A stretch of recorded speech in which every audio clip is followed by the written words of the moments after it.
Leverage is a fantastic thing until it isn't.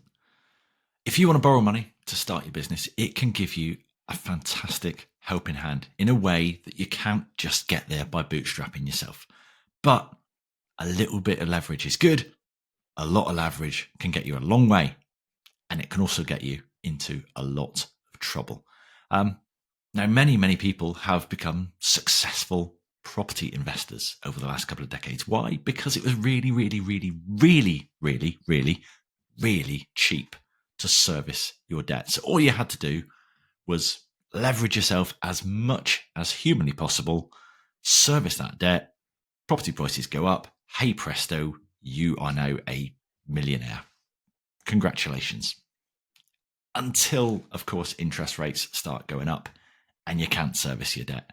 And suddenly that's when leverage gets you into trouble. When times are good, a little leverage can go a long way. And that's the whole point. It amplifies your model. If you've got a model that works and generates money, then a little bit of leverage just adds a little bit of gasoline on the fire. It just makes things a little bit bigger, a little bit better, can get you where you want to go a little bit faster. However, what happens when you have too much leverage? Well, let's look at every financial crash that has ever happened. Why did they happen? The credit crunch, the global financial crisis of 2008. Oh yeah, that was too much leverage. That was the banks being too highly geared.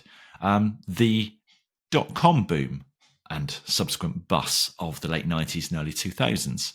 What caused that? Oh yeah, that was firms that earned like no money, borrowing tons of money without a plan to pay it back. Too much leverage. What about the Black Monday, 1987? Too much leverage. You can go all the way back to the Great Depression of 1929. And until 1929, you could, in the same way that you can currently mortgage an investment, you could mortgage your investment in the stock market. You could borrow money to buy stocks and shares with until 1929, when everyone who was in the market was just leveraged to the hilt. And then suddenly, as my good friend Warren Buffett, who's never met me, but I consider him a good friend, as he always says, you only find out who's swimming naked when the tide goes out. And the tide very much went out. And this is where, as I said, a little leverage goes a long way. If you can, and I have borrowed money in the past, I'm not averse to a little bit of debt. As I say, it's an accelerant. It does get you there a little bit quicker. I have borrowed money, and I've borrowed money when I shouldn't have done as well.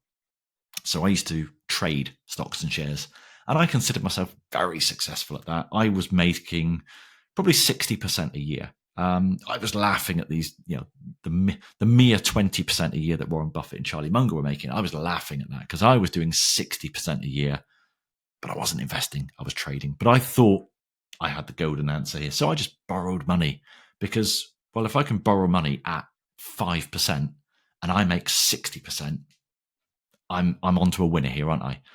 Well, I am until, of course, the tide goes out. And yeah, when did I stop doing that? Oh, yeah, 2008. If you study almost any business that has failed for the past 50 years, predominantly it's because they cannot service their debt. That is ultimately what kills them, is having to service debt, because 2 years earlier, 3 years earlier, some cases, a generation earlier, they were over leveraged. So my little advice for you today, dear listener, is please remember that a little leverage goes a long way, a lot of leverage, and it could be game over.